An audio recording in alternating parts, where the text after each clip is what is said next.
Assalamu alaikum. This is Sania Kadir from 101 Incredible Women Series of Pakistan. Today, the incredible lady that is sitting with us is Miss Hira, and we are going to know about her journey. Assalamu alaikum. वालेकुम अस्सलाम। कैसी हैं आप miss हिरा? अल्हम्दुलिल्लाह। अच्छा miss हिरा, हमें आप बताएं कि आपकी ये जो जर्नी है ये शुरू कहाँ से हुई? मेरी ये जर्नी शुरू हुई अमेज़न से, ई-कॉमर्स से 2021 में। अच्छा, तो आप बचपन में कैसी थी? आपका हमेशा से था कि ई कॉमर्स में आना है या आपने काफ़ी फील्ड्स चेंज की? नहीं, बचपन में तो जब लोग मुझे पूछते थे कि आपने बड़े होकर क्या बनना है, तो मैं कहती थी मुझे टीचर बनना है, मुझे डॉक्टर भी बनना है और मुझे सैलून भी रन करना है। अच्छा। और उसमें बल्कि मुझे सब पूछ रहे थे इतना सब कुछ एक साथ कैसे करोगी आप ना? तो मैं कहती थी मैं मॉर्निंग में टीचिंग करूँगी, उसके बाद मैं अपना सैलून रन करूँगी और रात में मैं मेडिकल अपना क्लिनिक रन करूँगी। अच्छा, तो तो आपकी अर्ली एजुकेशन किस फील्ड में थी? कॉमर्स में अच्छा। कॉमर्स में थी। उसके अलावा मैंने थोड़ा अलहुदा के कोर्सेज भी किए। मैंने इंटीरियर डिज़ाइनिंग और इवेंट मैनेजमेंट भी की और कुकिंग कोर्सेज भी किए। मतलब मुझे कोर्सेज करने का और हायर एजुकेशन का शौक़ था, बट ड्यूरिंग स्टडीज़ मेरी शादी हो गई और फिर एक गैप आया और फिर किसी वजह से मेरी सेपरेशन हुई। तो फिर मैंने सोचा कि नहीं, कुछ करना है और तब मेरी ई कॉमर्स जर्नी स्टार्ट हुई। अच्छा, तो आपने ई कॉमर्स अमेज़न से स्टार्ट किया? जी बिल्कुल। और Amazon से। फिर आपने ट्रेनिंग्स वगैरह भी ली, तो आपने क्या शुरू किया? ड्रॉप शिपिंग, ऑनलाइन आर्बिट्राज या पीएल? अच्छा, मेरा फर्स्ट कोर्स जो था वो प्राइवेट लेवल का था। मैंने प्राइवेट लेवल से स्टार्ट लिया, गुजरांवाला से ही कोर्स किया और ड्यूरिंग कोर्स ही मैंने अपनी सर्विसेज देना स्टार्ट कर दी, लाइक लिस्टिंग ऑप्टिमाइजेशन, और मैंने अर्निंग्स की। अच्छा, ये आपकी पहली अर्निंग कैसी हुई? और आपका शुरू कौन सा था और फिर पहली अर्निंग क्या मिली आपको? पहली अर्निंग असल में मुझे ना जब ड्यूरिंग क्लासेस, अभी मैंने 2-3 क्लासेस ली थी या शायद 3-4 क्लासेस ली थी।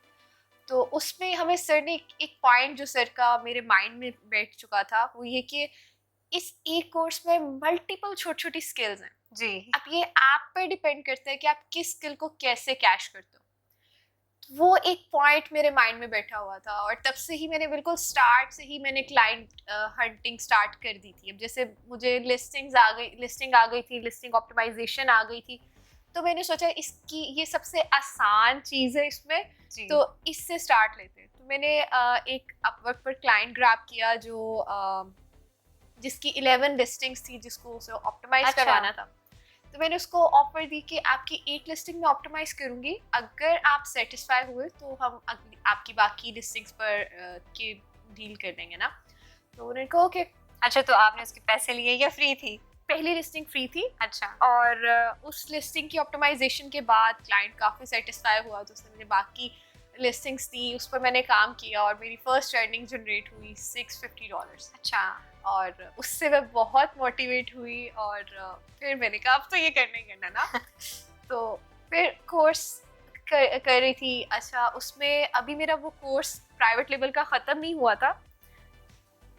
कोर्स ख़त्म होने से पहले ही मैंने एक पीपीसी कैंपेन का क्लाइंट लिया, उस पर काम कर रही थी और कोर्स ख़त्म होते ही मैंने सेमिनार लिया ड्रॉप शिपिंग का। अच्छा। तो मैंने सोचा नहीं हेरा, पीएल से नहीं ड्रॉप शिपिंग से स्टार्ट लेना अच्छा, चाहिए। ये ड्रॉप शिपिंग क्या है?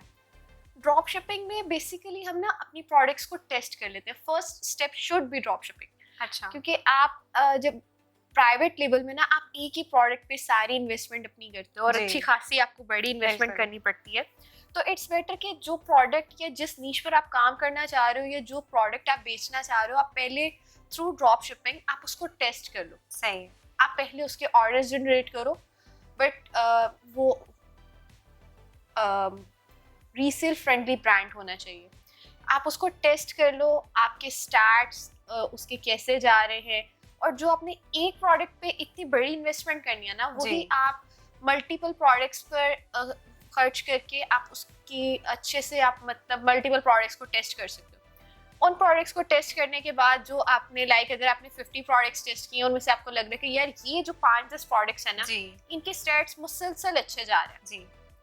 इनको हम होलसेल कर लेते हैं, इनको अब हम एफबीए कर लेते हैं। अच्छा, ये जो होती है ड्रॉप शिपिंग, ये ड्रॉप शिपिंग से कुछ ऐसा लग रहा है कि आपने पहले पैसे नहीं दिए हुए तो आप आगे भेज रहे हैं, ये इसका प्रोसेस मॉडल क्या है ये? इसका मॉडल बेसिकली ये है कि आपने अपने किसी सेलर से सप्लायर से बात कर ली जो आपके बिहाफ पे ड्रॉप शिप करेगा प्रोडक्ट या डिस्पैच करेगा, उससे आपने बात कर ली और उसके बाद आप जो आप प्रोडक्ट बेचना चाह रहे हो वो प्रोडक्ट आपने लिस्ट की, उस पर ऑर्डर्स जनरेट किए, आपको ऑर्डर्स आ गए, देन आप वो प्रोडक्ट अपने सप्लायर के थ्रू डायरेक्ट डिस्पैच करवाते हो। अच्छा, आप ऑर्डर्स जनरेट होने के बाद बाइंग कर रहे हो।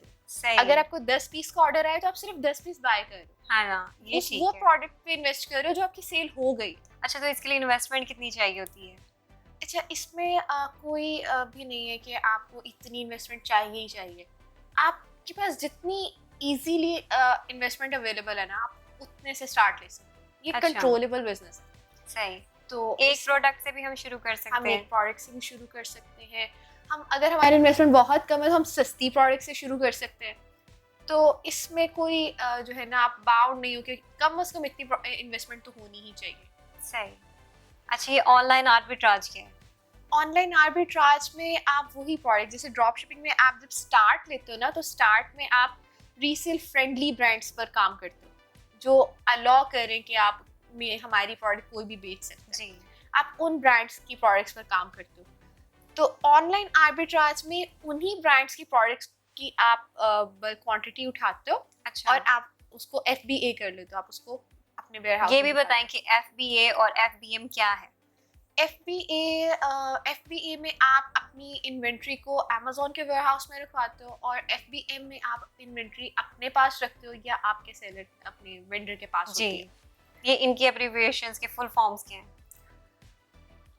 FBA is fulfillment by Amazon? Amazon और FBM is fulfillment by merchant। अच्छा, तो बेहतर कौन सा है कि FBA करें या FBM करें?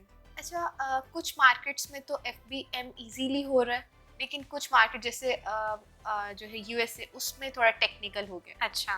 तो ये आपकी एक्सपर्टीज पे डिपेंड करता है अच्छा। कि आपकी एक्सपर्टीज क्या है, उसके अकॉर्डिंग आप FBM भी कर सकते हो अगर आप अच्छे एक्सपर्ट हो। लेकिन अगर आप बहुत अच्छे एक्सपर्ट अभी नहीं हो तो जी। आई थिंक आपको FBA करना चाहिए। अच्छा, तो Amazon को चार्ज भी करता है FBA के लिए? ऑब्वियसली वो अपनी FBA के लिए चार्ज करता है। आपकी ऑब्वियसली वो आपको स्पेस दे रहा है, जी। आपको सर्विस दे रहा है, तो उस पर वो चार्ज करता है।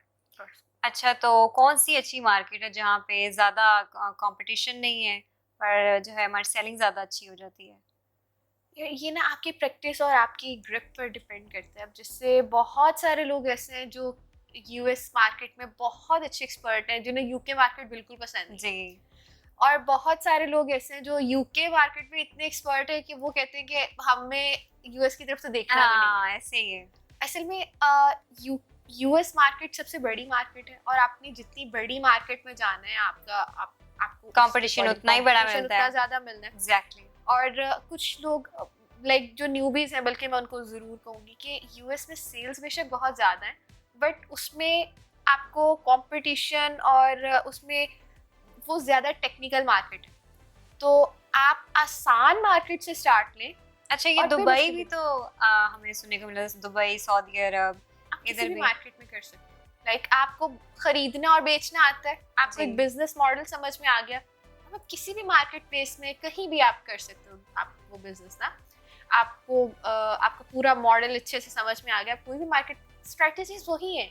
अच्छा, ये हमारी स्ट्रैटेजी क्या होनी चाहिए जब हम एक प्रोडक्ट को इंट्रोड्यूस करें मार्केट में? सबसे पहले तो आपकी ब्रांड वैल्यूएशन स्ट्रांग होनी चाहिए, आपकी प्रोडक्ट वैल्यूएशन स्ट्रांग होनी चाहिए, देन आप उस पर काम करो।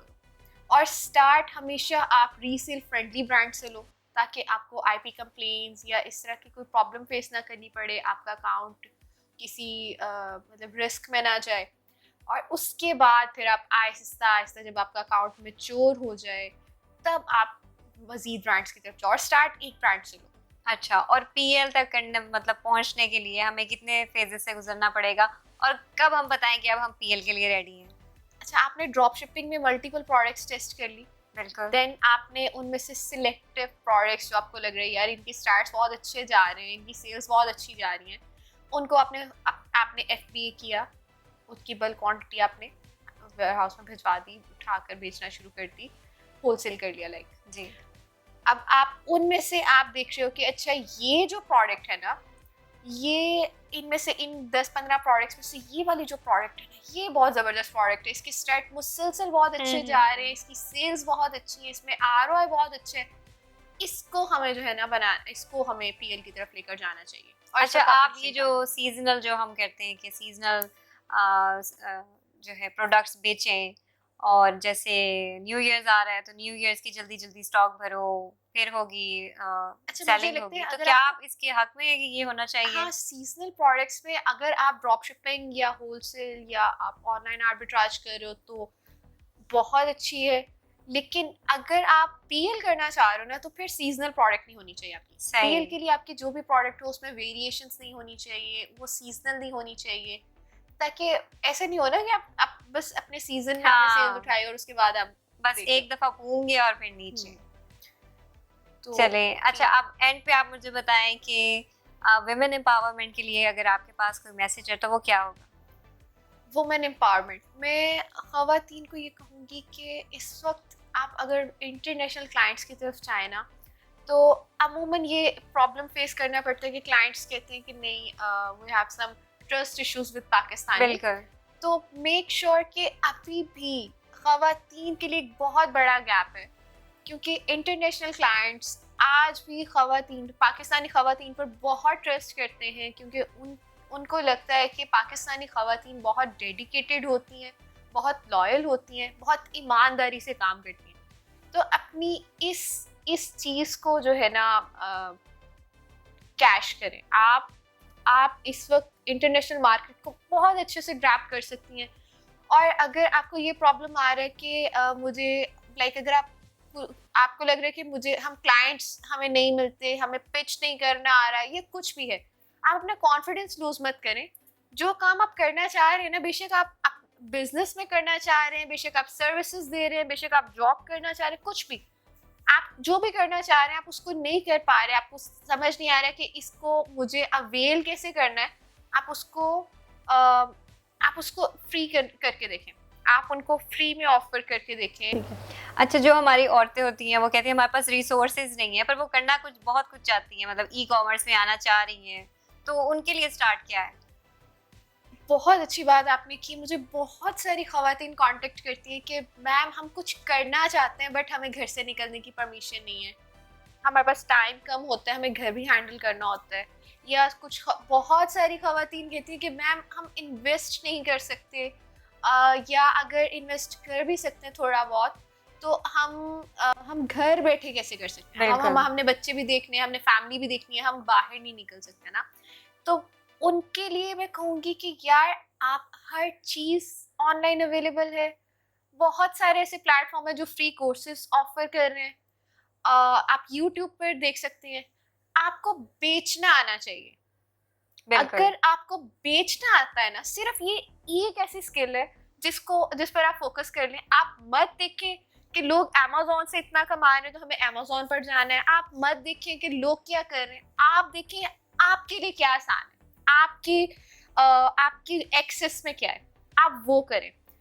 अगर आपको बेचना आता है, अगर आपकी बेचने की स्किल्स अच्छी हो जाती हैं, आप कचरा भी बेच सकते हो यार, सीरियसली। आप एक आइटम जो हर जगह 1000 रुपए में बिक रही है, आप वही आइटम 10,000 में बेच सकते हो अगर आपको बेचना आता है।